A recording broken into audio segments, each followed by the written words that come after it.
S&P 500 지수가 9,000포인트까지 치솟을 수 있다? 단순한 희망 회로가 아닙니다. 최근 미국 증시는 지난 3월 조정 장세에서 바닥을 찍은 뒤 무려 16%나 급등하며 사상 최고치에 바짝 다가섰는데요. 이번 역사적인 랠리는 기업들의 강력한 실적 슈퍼사이클과 인공지능 혁신에 대한 기대감이 맞물리며 만들어진 결과입니다. 이에 대해 JP모건 프라이빗 뱅크는 최신 리포트를 통해 비록 이것이 기본 시나리오는 아닐지라도 2027년 중반까지 현재 수준에서 약 22% 더 상승해 S&P 500 지수가 9,000포인트에 도달할 가능성이 충분하다고 분석합니다.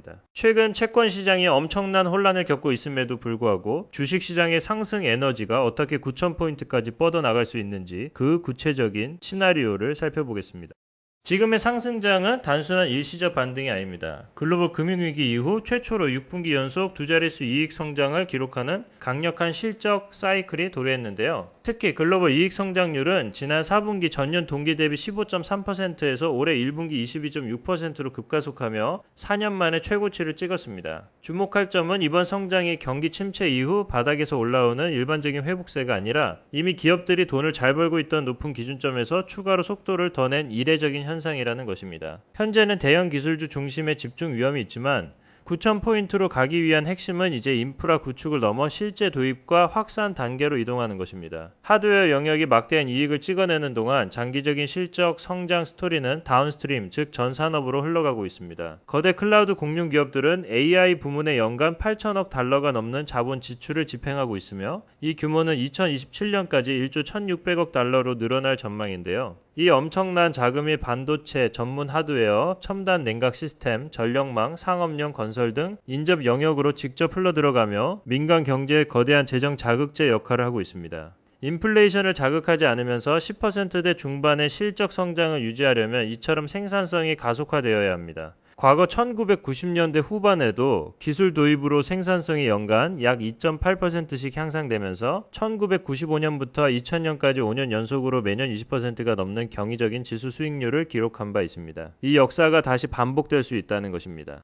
하지만 시장의 환호 뒤에 숨은 리스크, 특히 다른 자산 시장에서 오는 경고를 무시해서는 안 됩니다. 현재 미국 중앙은행인 연준은 에너지 가격 상승으로 인한 헤드라인 물가 충격에 대해 일단 지켜보자는 관망세를 취할 가능성이 높지만 채권 시장은 그리 인내심이 강하지 않습니다. 최근 불과 4주 만에 미국 10년물 국채금리가 40베이시스포인트, 즉 0.4%포인트 이상 급등했습니다. 대서양 건너 영국의 길트채, 독일의 분트채, 그리고 일본의 국채금리 역시 각국 중앙은행의 정책 기대감이 재조정되면서 일제히 동반 폭등했는데요.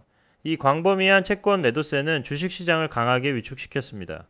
투자자들은 사상 최고치에 근접한 주가가 과연 수익률 곡선의 일부 영역에서 무려 2007년 금융위기 직전 이후 처음 목격되는 수준의 높은 금리를 소화해낼 수 있을지 의문을 던지기 시작한 것입니다. 사실 10년물 국채금리가 한 달 새 40베이시스포인트 이상 움직이는 변동 자체가 아예 처음 있는 일은 아닙니다. 지난 5년 동안 리버레이션 데이 직후나 2024년 미국 대선 이후를 포함해 유사한 수준의 급등이 총 6차례나 있었습니다.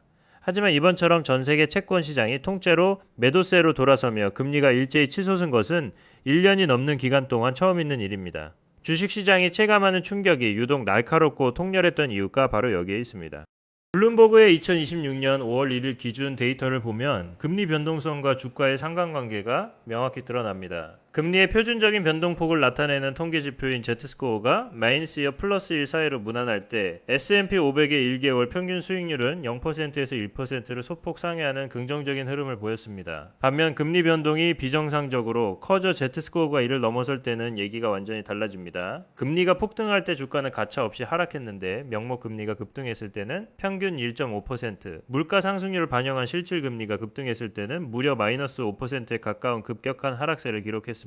위험 자산이 언제나 직선으로 상승할 수는 없습니다. 채권 금리 상승에 반응해 그동안 무섭게 오르던 반도체나 AI 병목 현상 관련주 같은 모멘텀 주식들이 조정을 받는 것은 지극히 건강한 과정입니다. 오히려 과열된 투자 포지션을 깨끗하게 청소함으로써 다음 상승 국면을 위한 발판을 마련해 주기 때문입니다. 증시는 금리 상승의 원인이 높은 명목 성장 기대감 때문이라면 이를 충분히 소화할 수 있습니다. 일례로 최근 일본 증시는 국채, JGB, 금리의 대규모 매도세 속에서도 강력한 랠리를 이어가고 되어가고 있죠. 반대로 인플레이션 우려 때문에 채권 변동성이 커지고 급격한 금리 재조정이 일어나는 것이라면 시장은 큰 충격을 받게 됩니다. 현재 미국 시장은 이란 갈등과 호르무즈 해협의 긴장 완화 타임라인을 계산하느라 바로 이 위험한 경계선 위에서 치열한 눈치 싸움을 벌이고 있습니다.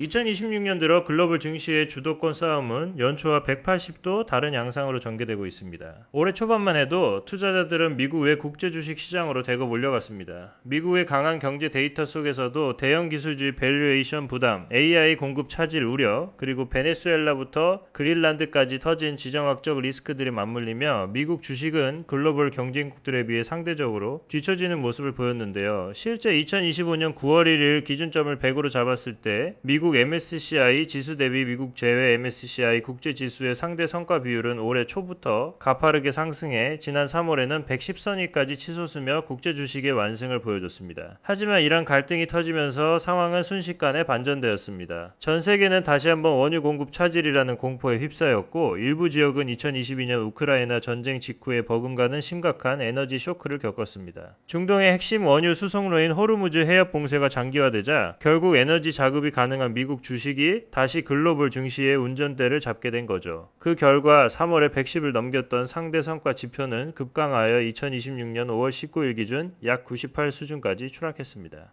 국제 주식의 우위가 완전히 꺾이고 미국 주식이 주도권을 되찾은 것입니다. 이제 단기적인 관건은 호르무즈 해협의 정상화 여부입니다. 만약 상황이 해결되어 하루 1,400만 배럴 이상의 원유가 세계 경제로 다시 정상 공급된다면 이 효과는 일시적으로 역전될 수 있습니다. 즉 높은 에너지 비용과 교역 조건 악화로 가장 극심한 타격을 입었고 채권 금리 재조정이 가장 공격적으로 일어났던 유럽이나 일본 같은 지역의 주식 시장이 다시 한번 강력한 반등 기회를 잡으며 미국의 독주 체제에 변화를 줄 것입니다.